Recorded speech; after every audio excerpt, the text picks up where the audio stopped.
Good evening, and welcome. I'm Sarah Holliday, the library's head of events, and I am just here momentarily to welcome you all on behalf of the New York Society Library. That's those of you here in the room with me and those joining in online. And to welcome tonight's speaker, Priscilla Gilman, author of The Critic's Daughter. We have copies for sale just outside this room through our independent friends at the Corner Bookstore, and the author will be happy to sign them following the presentation. In addition to The Critic's Daughter, Priscilla Gilman is the author of the memoir The Anti-Romantic Child and is a former professor of English literature at Yale University and Vassar College.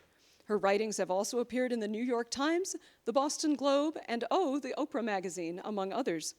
Her many awards include the Yale Alumni College Distinguished Teaching Award and fellowships and grants from the Andrew W. Mellon Foundation, the Whiting Foundation, and the New York Council for the Humanities.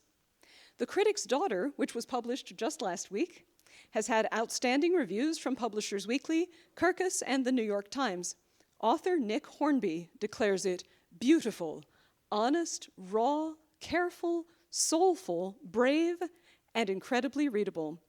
Please join me in welcoming Priscilla Gilman. Hi, everyone. Such an incredible, I have to say that doing book events really is like an episode of This Is Your Life. Last night I did an event at the Yale Club for a lot of my father's students who came, and some of whom I have now become a teacher. Oh my gosh, I'm seeing all these people, wow.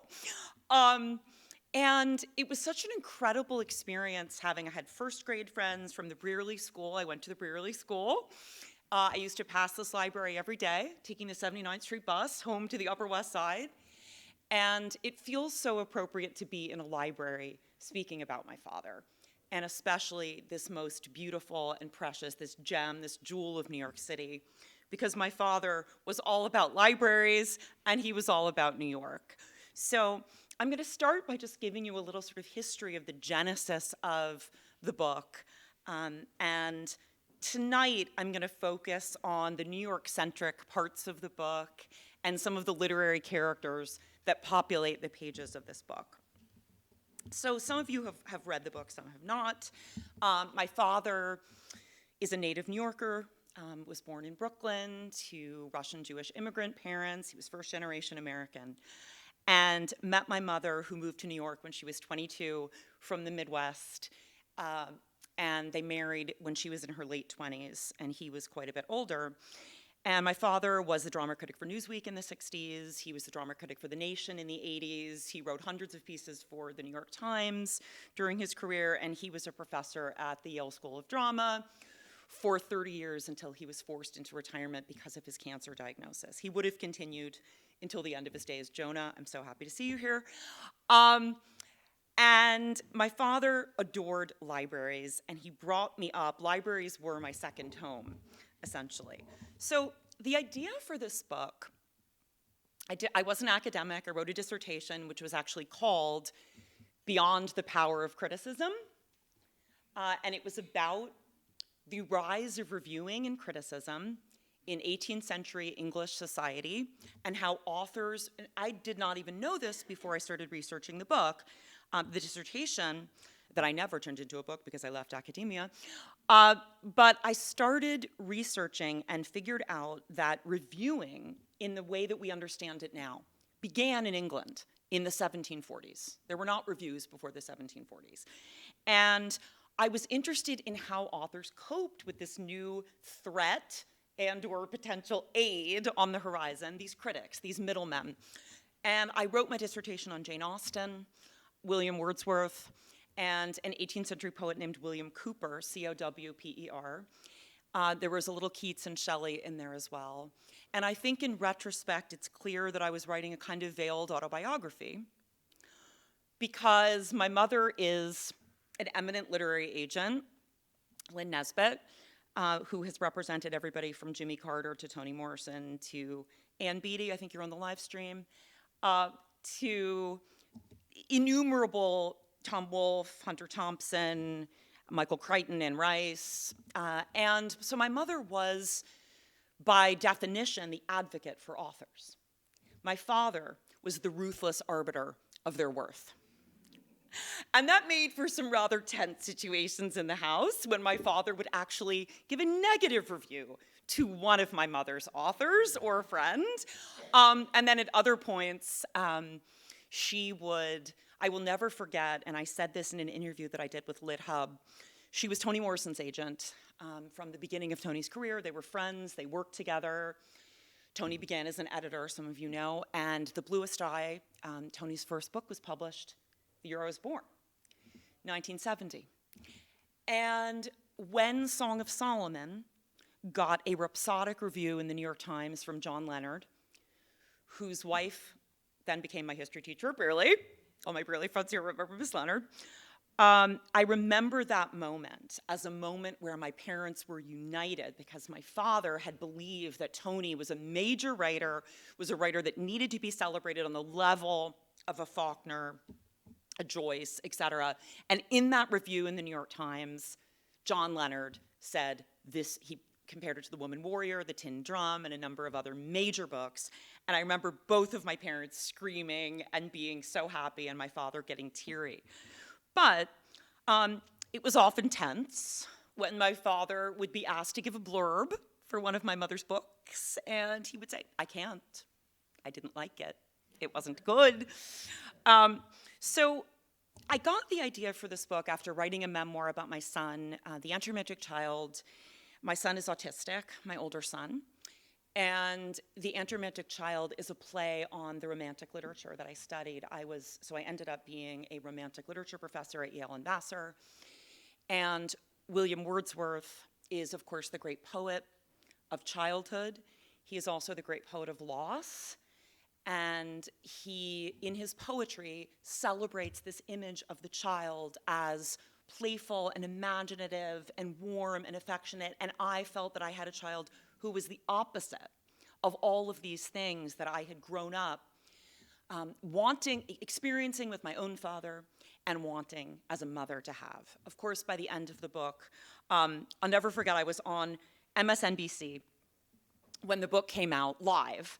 And Thomas Roberts said to me, Intermediate Child, and you know, it was excerpted in Newsweek, and they titled it, The Child You Didn't Dream of. And he said, you're gonna get a lot of flack for that title.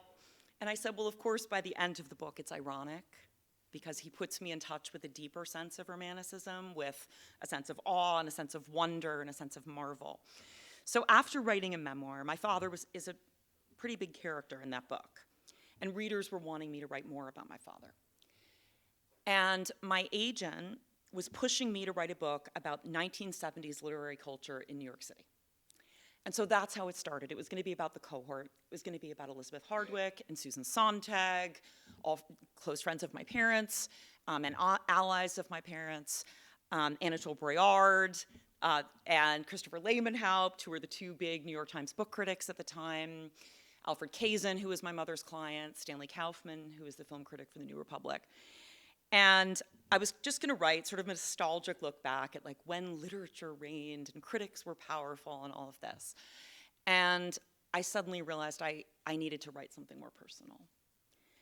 And I woke up one night in the middle of the night and I had this line, I lost my father for the first time when I was 10 years old. And where did that come from? Wow, so this is going to be a book about losing and finding.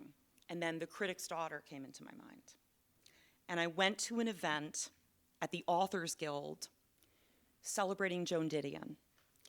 My mother accepted the award for Joan because Joan was too frail at this point to accept the award. She was being honored.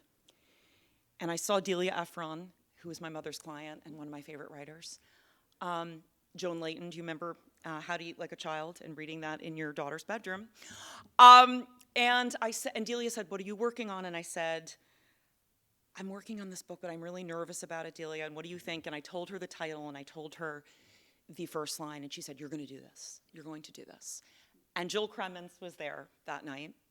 Jill is a character in my book. She photographed me often when I was a child, and she photographed me at that event. And she put the caption, Priscilla Gilman is working on a book about her father. So then I was locked in. I had to do it. She published it. And it took about 7 years to write. I work full-time. Many of my book group members are here. I teach book groups. I teach for Yale Alumni College. I'm a book critic for the Boston Globe, so I became a critic myself. And I wrote it in the interstices of my mothering life and my teaching life. So I'm going to read a little bit from the part about Old New York in the beginning of the book, close to the beginning of the book. I structured the book with acts. I wanted to nod to theatricality and drama. My father was a theater critic, also a literary critic. But I debated, is it going to be 3 acts? Is it going to be 4 acts? That's Chekhov, and that would be true to the spirit of my father. But it ended up being 5 because I had a lot to say. And then I ended up adding an epilogue because I couldn't stop. So it was Shakespearean in the end. So anyways, it's structured in terms of acts, and each of the acts has epigraphs from both, and I weave my father's writing throughout the book. So I'm sort of in a dialogue with him.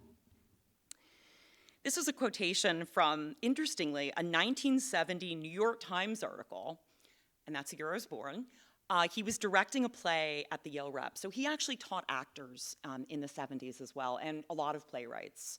He taught Meryl Streep, he taught Henry Winkler, he taught David Allen Greer, many, many actors. So he was directing a play. I think Henry Winkler might have been in this play. I don't think of myself as a critic or teacher either. And I thought, maybe I shouldn't call this The Critic's Daughter. And at the obvious risk of disingenuousness, as someone who teaches, writes drama criticism and other things, and feels that the American compulsion to take your identity from your profession with its corollary of only one trade to a practitioner may be a convenience to society, but is burdensome and constricting to yourself. My father evading categories, evading labels, and I start this section about my childhood. Despite my father's aversion to being categorized as a critic or teacher, he'd been the theater critic at Commonweal and Newsweek and taught at Yale Drama School from 1967 to 1997. He indisputably was a certain kind of New Yorker in the 1970s. Passionate intellectual, clad in denim shirts or turtleneck sweaters, bell-bottom jeans or corduroys, sneakers or wallabies, a pack of cigarettes bulging out of one pocket or another, with black clunky glasses and wild curly hair, my father cut a dashing yet unpretentious figure. He was as at ease discussing the travails of the New York Giants as he was debating the merits of the latest Eric Rohmer film. Do you remember the days when we would all run out to Lincoln Plaza cinemas and see the Eric Rohmer films? He loved classic New York deli food, Chinese takeout, and pizza. He shopped at Zabar's, Barney Greengrass, H&H Bagels, and the local mom and pop stores in our Upper West Side neighborhood. He loved New York City's independent and used bookstores, and he loved Jeanette Sanger-Watson, who invited me to do this talk, her bookstore more than any other. Its libraries, its zoos, and museums.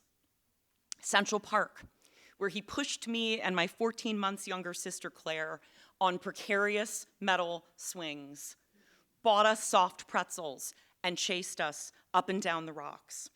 Riverside Park, where he watched us zoom down slides and run through sprinklers. His idea of a great evening would include a poker game with cigar-smoking buddies, a spirited discussion of a novel or play, and reading aloud to his daughters. And I go on to describe my mom, and then I talk about living amidst stacks of The Nation, The New Republic, Partisan Review, The New York Review of Books, The Village Voice, and The New Yorker, walls and walls of bookcases, back copies of the New York Times Book Review and the Times Weekend, and the Arts and Leisure section, dearly departed Arts and Leisure section, and pile upon pile of books, manuscripts, and student papers. My parents entertained frequently, and I found in the course of my research a 1974 piece in the New York Post called At Home with Lynn Nesbitt and Richard Gilman.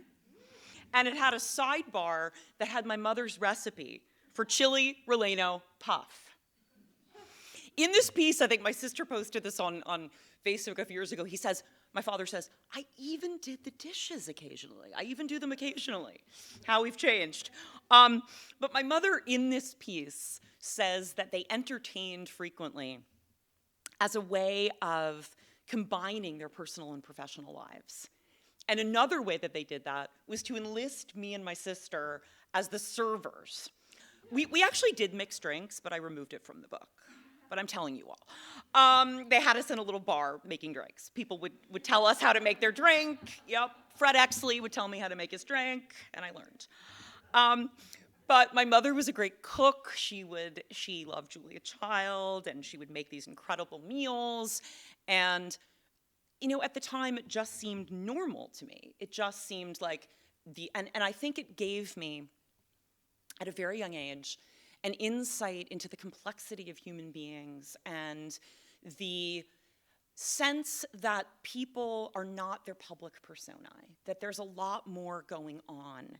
And I write in the book that our apartment was full of writers and critics, actors and artists who came for cocktails, dinner, a party, a strategy session with my mother or my father.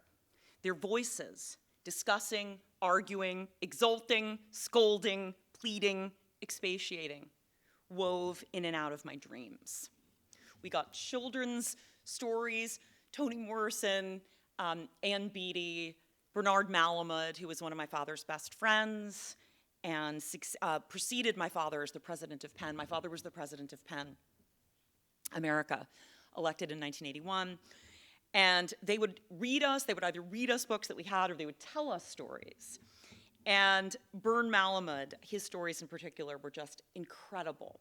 And growing up, hearing these stories from these creative, magical beings, and then as a teenager reading their work and seeing, oh wow, Bern Malamud told these stories about birds flitting in and out of windows. And then he has this famous story called The Jew Bird that I read much later in life. But we would pass around the nuts, we would pass around the deviled eggs, we would pass my mother's famous deviled eggs. And in a passage in the book, I sort of summarize what this did for me as a very young person and how it prepared me to accept my father's complexity. Because my father, of course, was this critical titan. He was famous for having an eviscerating critical voice. John Leonard said in the New York Times that my father practiced what he called confrontation criticism. And looking back at some of my father's reviews, I am just stunned by how bold he is, how brave he is, sometimes how mean he is.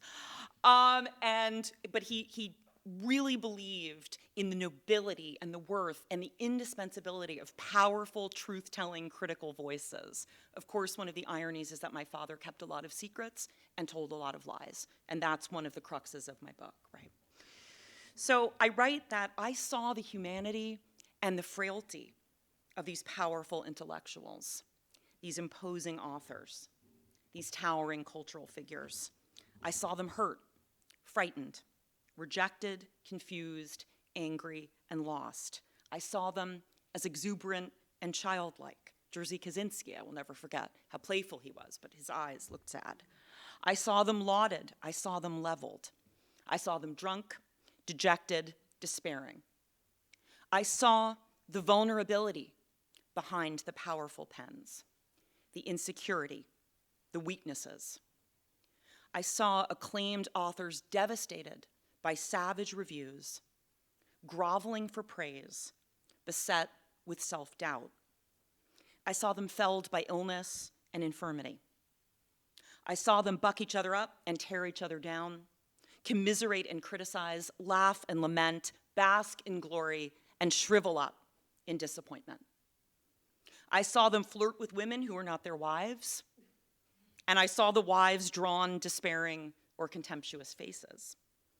And most of all, I saw my father as an enormously powerful figure, a fount of wisdom, a locus of authority. And I believe that the New York Times profile talked about this scene where Harold Brodkey, we don't talk about Harold Brodkey much anymore, but he was my mother's client and my father's best friend in the 70s. And I'll just share the story. He was over in the apartment. I lived at 333 Central Park West, which was a rent-stabilized building at the time. There's a wonderful article that Jane Kramer, a good friend of my parents, wrote in the New Yorker about 5 years ago about this building. It had the Seavers, you know this article. It had Pauline Kael lived in the building. Alexander Cockburn lived in the building. It was just, and we were all paying $150 a month for classic sevens on the park. And Harold Brodke's over in the apartment, and my mother's really frustrated with him because he's taking forever to get his book delivered. And she's his agent, and she's like, please, Harold, you need to write this book. And of course, he leaves my mother, and he wanders off into the living room to engage my father. And he says to my father, Dick, am I not the greatest writer since Proust? And my father just stares at him. And he says, sorry, no, correct that. Am I not the greatest writer of the 20th century, including Proust? And my father is just, he waits, he looks at him, he draws out his reaction, and he says, Harold, the short and the long answer to your question, no. Okay. Then Harold asks me who my favorite writer is, and I say it's Norton Juster, author of The Phantom Tollbooth. And yes. And interesting backstory for this picture. This picture was taken by Judy Pfeiffer, Jules Pfeiffer's ex-wife, and we got permission to use it from her daughter, Kate. She was one of my mother's close friends, and this picture actually has my sister in it, too. I know, my poor sister. It's her main page on her photo on her Facebook page too. But and of course Jules illustrated The Phantom Tollbooth, so it all connects. My father, even as he was this eviscerating, critical voice and rigorous and uncompromising as a critic, in a very early piece that he wrote in 1961 called "On the Necessity of Destructive Criticism." That was the title of his piece. And he quotes from George Bernard Shaw, "Loyalty in a critic is corruption." And I play with that in the beginning of my book. How can I be loyal to my father and to my mother, who bitterly divorced my father and remained hardened against him until he died, although the book charts, in a way, the evolution of my mother's eventual ability to forgive, and she gave me an amazing gift with that. But even as my father was this stern and uncompromising critic, he was the most imaginative, playful, warm, and magical father that one could ever ask for. And he writes in his memoir, Faith, Sex, Mystery. That is a great title. Which came out in 1986, and it was on the front page of the New York Times Book Review when it came out, reviewed by Mary Gordon. And it is about my father's conversion from Judaism to Catholicism in his 20s, and then his falling away from the church because of shame and guilt that he has about his sexual makeup. And in that memoir, towards the end, he writes, "An unparalleled joy was the birth of my daughters, to whom this book is dedicated. Priscilla on May 1st, 1970, and Claire on July 14th, 1971. Their childhoods were a renewal and a replenishment for me." And in my sister's beautiful, incredible, my sister was at the Yale Club last night. She couldn't come 2 nights in a row. Wish she was here. I quote now from her eulogy for my father, which I think really distills the connection between his embrace of being a parent and his hunger for the divine, the beautiful, the magical, something ineffable, something mysterious. He couldn't find it in the church, and he found it in his children, and he found it in not just his specific children, but in childhood per se.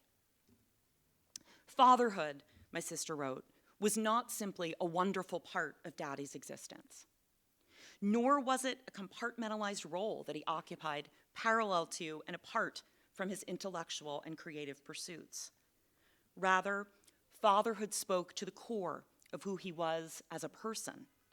It resonated with his basic faith in creativity, his love for the life of the mind, his deep imagination, and his quest for spiritual enlightenment and beauty. My father believed in childhood, and he infected my sister and me, such an interesting choice, with this belief, leading us to develop the rich, imaginative life that we had as children, and that continues to sustain us. Throughout his life, my father sought something higher, something beyond the dross of the everyday.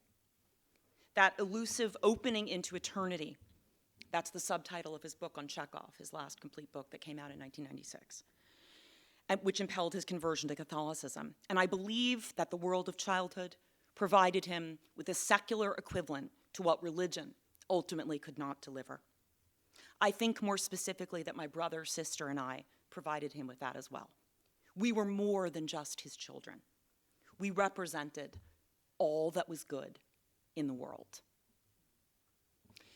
And I think you can see that that's both an incredible gift that he gave us, but also a lot of pressure to be everything that's good in the world. And the book, in its 5 acts and its epilogue, and I'm going to end my remarks before we open it up to questions. I'm eager to hear from you all.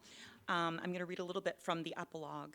But I will say, and I don't want to have any spoilers, so my father falls off his pedestal when I'm 10 years old. My parents split up very bitterly. I find out a lot about my father that is unsettling, that is disturbing, and the rest of the book sort of charts my attempt to make sense of, right, having this father who was so powerful in a worldly sense, and so important to me, so magical to me as this kind of tutelary spirit of my romantic childhood. And in a way, I realize now it follows a similar trajectory to my first book, because we have the father as the magical being, he falls off the pedestal. One of the acts is called The Wounded Giant, which is an allusion to a New York Times piece that he wrote about the New York Giants and me. Yeah. And then the Wounded Giant regains his dignity. That was the name of his piece. And then my father dies of lung cancer, which I always feared that he would, because he was a chain smoker. He was self-medicating with cigarettes. And so it really is this story about coming to terms with the complexity of human beings and learning to see them in the round. And I use that theatrical metaphor advisedly, right? Learning to see, I say that when I'm finding out all these things about my father, it's like when in The Wizard of Oz, the curtain is pulled and you see the little man behind the curtain. It's not the glorious Wizard of Oz anymore. How can I restore my sense of my father as a giant, but a giant with flaws, a giant with limitations, a giant who's complex, as all of us are? And I think that my story, even though my father is, of course, so idiosyncratic, my upbringing was so unusual, my experience growing up with all these incredible figures was so weird and wonderful, I do think that this is a universal story, because I think that all of us at some point in our life have to confront that the people we idolized, the people we revered, whether it's a parent or a teacher or a mentor or whoever it might be, is flawed and human and limited. And how can we learn to see them clearly with compassion and with love and with mercy? And I think that's really what the essential universal story of my book is. So in this epilogue, I quoted from my father's memoir, Faith, Sex, Mystery, something mysterious spills over. I was sort of validating my own decision to have an epilogue by saying, okay, my father likes spillover, it's okay. And I say, I think back now on the dedication to Faith, Sex, Mystery, a book about his what we would now call BDSM tendencies, and that he dedicates to me and my sister, and we're in high school, and it's a lot to handle. So at the time, we were like, he dedicated this book to us, huh? For my daughters, he wrote, Claire and Priscilla, who will understand some of this book now and the rest of it in time. Do I understand it all? Would my father even want me to? He often cited this line from Chekhov approvingly. It's only fools and charlatans who know everything and understand everything. My father repeatedly gestured toward the ineffable, the mysterious, something larger and greater than what can be analyzed, judged, or mastered. A realm beyond the power of criticism, or, and that's my dissertation title coming in, or an opening into eternity. Chekhov's plays, An Opening into Eternity, is what he called that book. My father never valorized complete understanding, and this is from a New York Times piece that he wrote about Hamlet. I think it was Kevin Kline, who was in a production of Hamlet in 1990, and he was writing about Hamlet and Jay. He took it as an opportunity to write an essay called Tales of Hamlet, Then and Now. We'll never get to the bottom of Hamlet, which is just the play's glory. We'll never completely sound out Hamlet either. As he lies dying, he tells Horatio, "Things standing thus unknown shall live behind me. Ah, sweet, fertile, forever partly hidden prince." I could say the same of my father. Sweet, fertile, forever partly hidden, he will remain. He would want it that way. So I will open to questions now.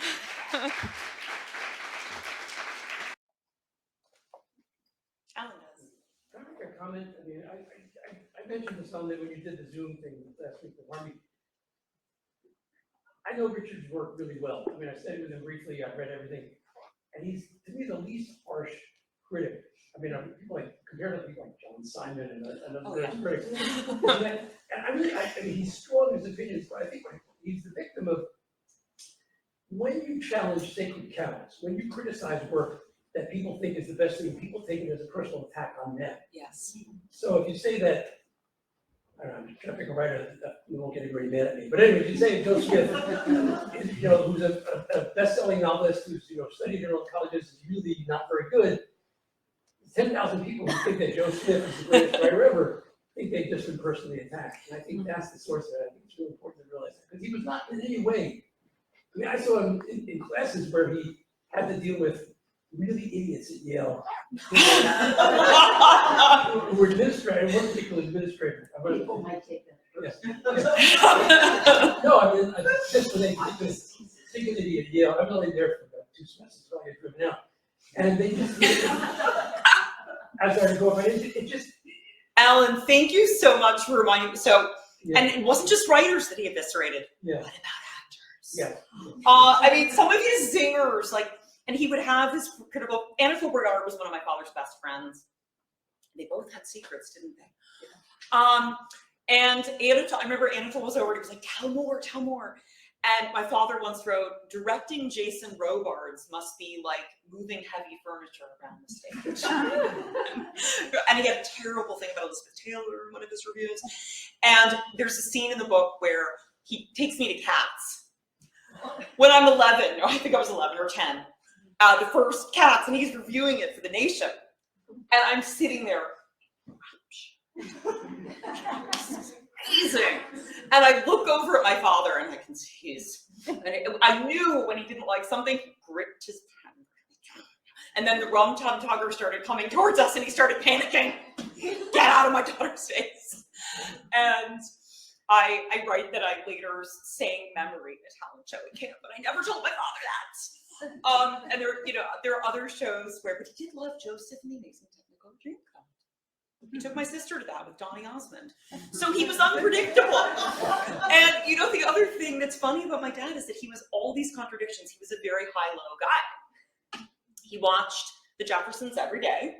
Loved it. He loved Law and Order, Matlock. Yeah.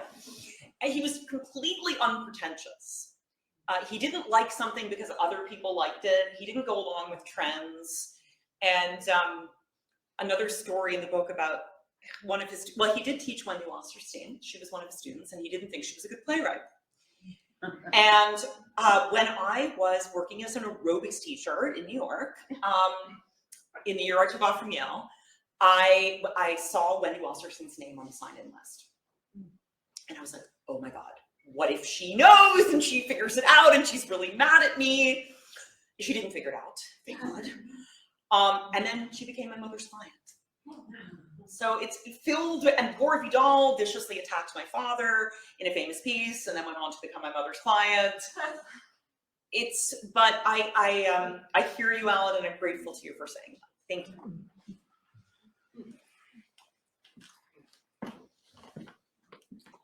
I might just throw in here irrelevantly. I think the key thing about Cats and Joseph and the Amazing Technicolor Dreamcoat is target audience. You know, it's like 10-year-old girl is the people that want to take the Cats. It's not adult Critic, but anyway.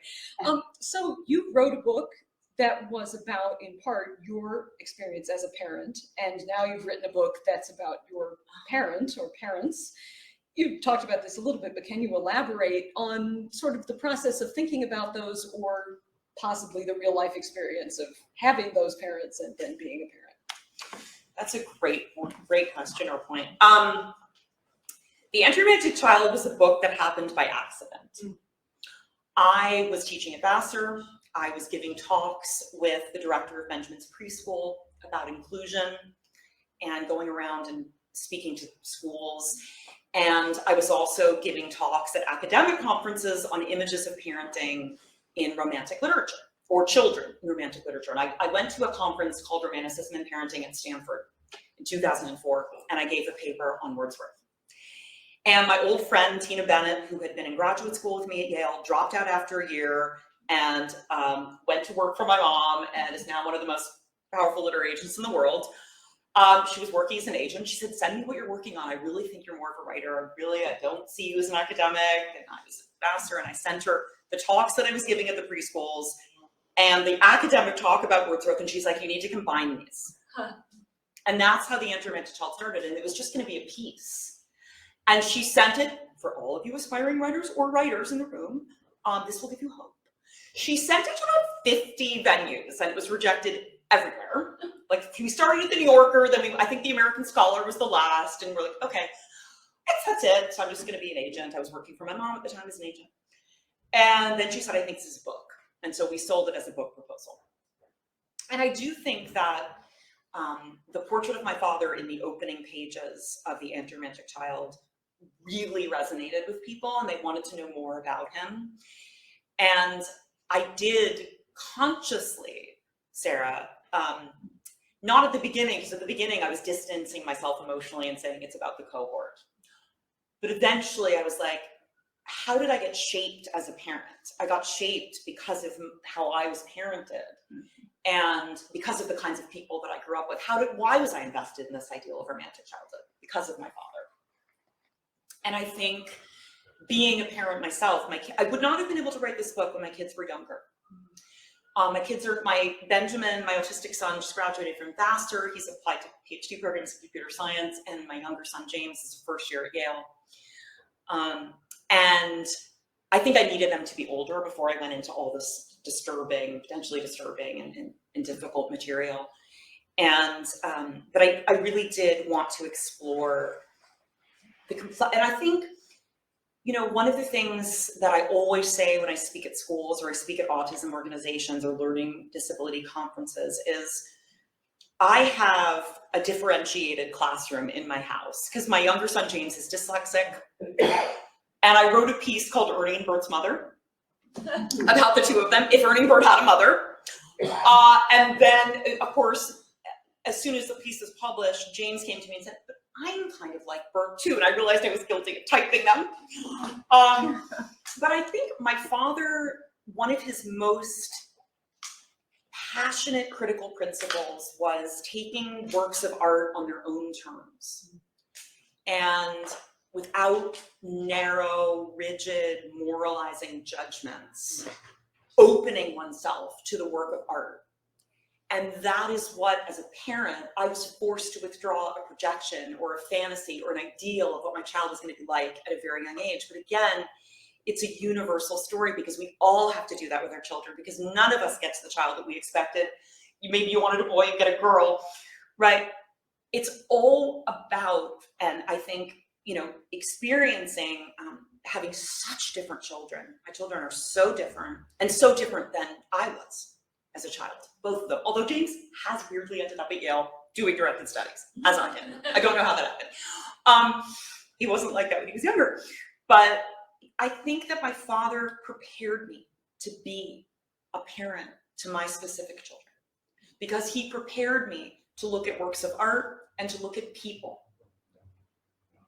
individually, not to come with preconceived notions of what a work of art should be, or how a person should behave, or what a person should be like.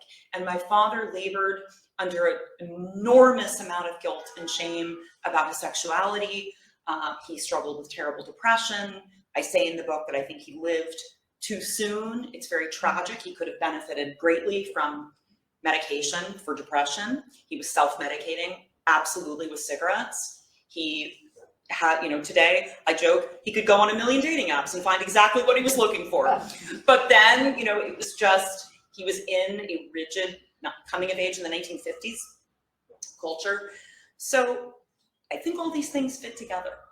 And as a critic, I try to do the same thing, although I'm a little nicer. I know you think it was nice.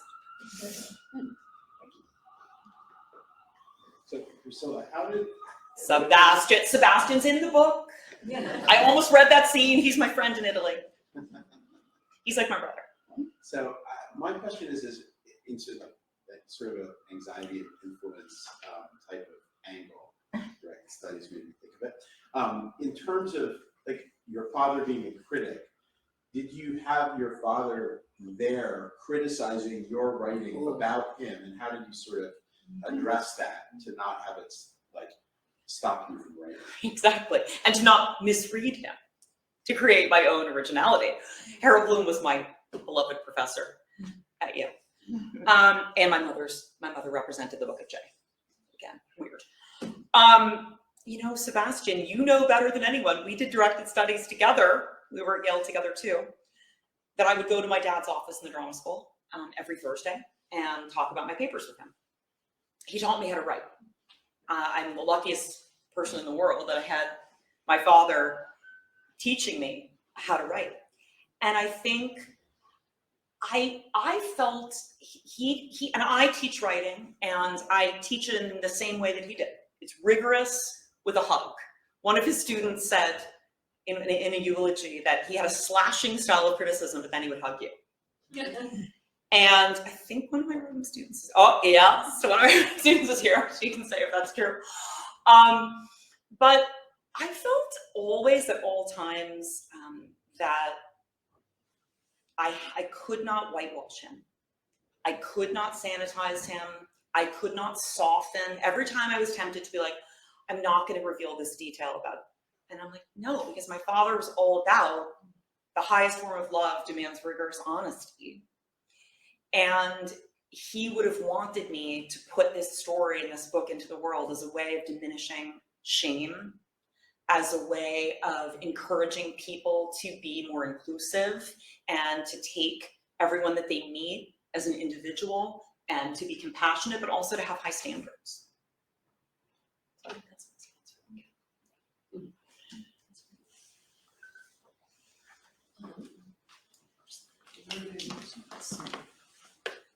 Sorry, rooted in the wrong place. There we go. Can you speak a little bit about the world of literary criticism then and now, in your father's time and in your time, and what's the role of the internet, positive, negative, everything in that? Mm-hmm. When I began this book, I was very nostalgic for my father's era of criticism. And I was talking to my mother a couple of days ago, and she was saying, one of the things that we really miss in publishing is having like an Anatole Breard or Christopher Lamenhout who would say, you have to read this book, and everyone would read their reviews and everyone would go out and get that book. And there's just so many critical voices now. I think my father would very much scorn Amazon and Goodreads reviews. He would say, these are amateurs. I'm very touched by many of my reviews on Amazon and Goodreads. So I'm different from him in that sense. I think I am a book critic for the Boston Globe. I've written for the New York Times Book Review, but I write for the Boston Globe, and I have for about 8 years. And I review sometimes up to 20 books a year, mostly literary fiction. I think that we need more criticism. I think my father would say, book forum just closed. And the Washington Post is really started this book world recently, which is great, but so many newspapers and so many outlets are just closing their separate book coverage. And I think we need bold and brave and rigorous and interesting and quirky critics. And I think the more great critical voices out there, the better. Great, thank you. You want to talk about David Bowie? Bowie? He's not in my book. Yeah. Someone wants me to talk about David Bowie. Well, I do. Oh, you do? Okay. Did you read my piece? Yes. Oh, okay. I can offer a touch of context here. Okay. Yes, just today I caught up with a wonderful piece in Slate that you wrote a few years ago that's about your older son and David Bowie, and there's no need to retell that entire story unless you just wish to. I guess my question, if I were to phrase it as a question, is more like we were talking about literature and dramatic appreciation and criticism here. How's the relation of music creativity, and how does it impact people in the same way or a different way from those other art forms? That's a fantastic question. And that's one of my favorite things I've ever written, that piece. It's called My Spaceship Knows Which Way to Go, How David Bowie Helped My Autistic Son Become Himself. It was published in Slate. And the official David Bowie website shared it and wrote a piece about it. And that made Ben's life. It was about Space Oddity and how Benjamin performed it. And you can find it online. It's I think it's on my website. But I think my father, but then of course, Sarah, there's that scene in the book where my father labasts Mick Jagger. Mm. So yes, that was, my father had a top 10 most hated list that he carried around with him in his head. And I don't think it made it into the book, but it had Imelda Marcos, Billy Graham, Jim Baker, all of the televangelists. Mick Jagger was on it for some reason. And George Steinbrenner was always on it. Because we were Mets fans. I'm a big sports fan. My dad growing up was a sports fan. So I don't know. My father did love Bowie, and he loved the Beatles. I think Mick Jagger's sexuality was too overt, and he was horrified that Mick Jagger was I describe how he takes us to see E.T., me and my sister. And speaking of like target audiences and 10-year-olds, why there was a preview for Let's Spend the Night Together with the Rolling Stones at a screening of E.T., I don't know. And my father screams at, and it's Mick Jagger like wearing his tank tops and his little shorts and gyrating around the stage. And my father screams like, "Get this jackass off the screen!" And don't you know there's children in this theater? And my sister and I are. And then some guy yells, yeah, there are children. You just used a swear word. Oh no. Little did my father know that I was listening to that song and slow dancing with St. Bernard's Boys to the Rolling Stones. We kept that secret from my dad. But I think, my father he wrote about plays, he wrote about movies, he wrote about books. He didn't write much about music, but we need more critics, great critical voices of all kinds. And I think we shouldn't slot people into necessarily book critic versus theater critic. I wrote a piece about the curious incident of The Dog in the Nighttime, which I was hired to do by my father's former student, Charles McNulty, who's the drama critic at the LA Times. And he hired me to write a piece, just being the mother of it. And I loved writing about theater. And I'd love to write more about theater. So.